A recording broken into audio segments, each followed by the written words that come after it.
रङ्गशाला चाहिँ घाँटीमा अड्क्यो कि क्या हो? एउटा नेताको छोरी पनि म माथि ट्याग छ के नेताको त्यो नेताको छोरी ट्याग होइन, तपाईँ नेताकै छोरी छोरी हो।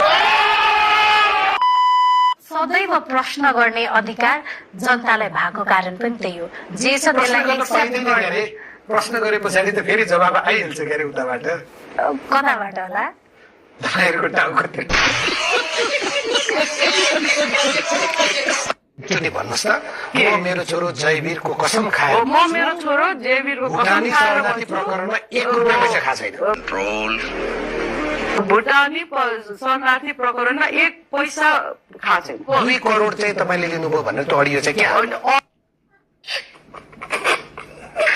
अडियो फेक अडियो मेरो मात्रै आएको छ, अर्को अरू अडियो सुन्नु भएको छैन। मात्र 24 नेताहरू अलिकति लाज हिन भन्ने त